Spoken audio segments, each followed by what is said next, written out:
Good day and welcome back to another DBZ Dokkan video. In this video we're going to be taking a look at the Female Warrior in Black, the free-to-play Heroes unit, and just how good she is at 100% in the Hidden Potential system. Now she is a bit of a weird one in a way. She's a little bit of a strange unit to try and use. The reason is her passive kind of goes in two directions. So there's one passive that works on a crossover team, and there's another passive that kind of just works on a non-crossover team.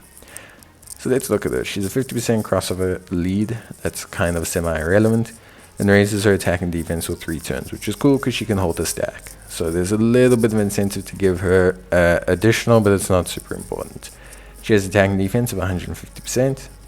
Additional 100% attack and defense when performing a super, and gives all allies key +2 attack and defense of 30%. This is baseline. This is irrelevant no matter what team you put her on. Then things get really strange. So basically she has a great chance of performing a critical hit plus an additional 150% when the character is the only crossover category character on the team. So this, firstly, pretty interesting. So 70% crit chance, an additional 150% attack and defense baseline. It's pretty big. If she's on a crossover team or there's another crossover unit on the team, instead she will build up attack and defense up to 120% and launches 2 additional attacks, each of which has medium chance of becoming a super attack when there is another crossover category ally on the team. So it's slightly different. Basically you swap the 150% base start of turn boost for a 120% one that builds up over time. Remember that because it's multiplicators, or because you're building up each attack separately, it actually works out to being just a little bit higher than 150%.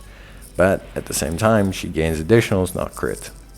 Then she has attack and defense of 86% for the character and allies whose name includes Yamcha, and randomly changes key spheres of a certain type to INT at the start of her turn when there's an Earthbred Fighters category ally attacking in the same turn.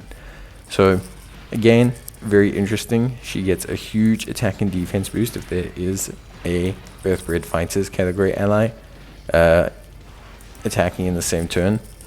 This is again pretty interesting. Obviously she also gives a huge boost to Yamcha units. So I mean, hey, if you're really desperate to run your Yamcha, you can do so. But yeah, basically the big thing with her is obviously she's kind of got these two, I guess, alternative routes, which I guess is kind of reminiscent of the show if you think about it, because obviously in the show, for those who don't know, she kind of falls in love with Yamcha, and it's like a thing where she's in love with them, but she's also from the demon realm, so it's just anyway. But the point is basically, to cut a long story short, she's just very, very, very, very interestingly designed.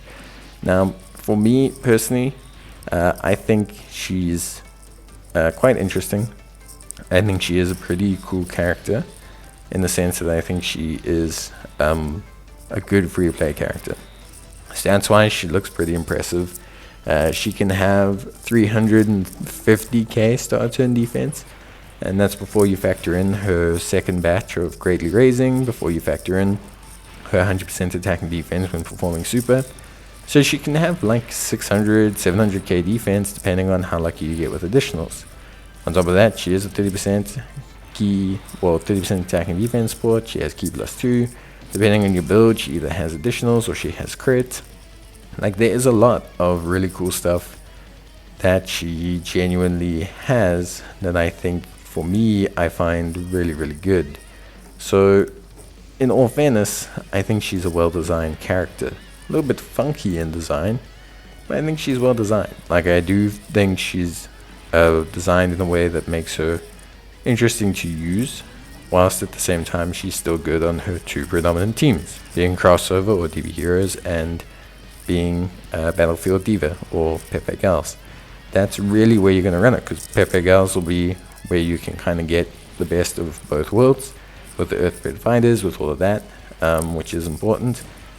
It's also, with Master Roshi now, one of the few teams you can run her and Yamcha on at the same time, so that's cool. And yeah, I think, like I say, there is this, I want to say, incentive or idea that you can run her pretty well. Obviously, link-wise, very different story. She's got, I would say, an okay link set. Sharing limit, great free-to-play link, shocking speed, okay, backup key link, solid support, common-ish amongst characters that give support. Battlefield Diva, the innocence, she's not got anything too offensively egregious, but she does just kind of have a okay link set. You're very often probably just going to get 3 links active, but she is predominantly a support character, so you don't need to get all her links active. She's not supposed to be a character you run permanently with in rotation. So I think overall she's pretty solid. I would say she's really quite good, and I do like using her. So yeah, for me overall, I think ultimately a really fun little unit. Is she the best unit in the game? Not quite. Is she a good free to play? Hell yes.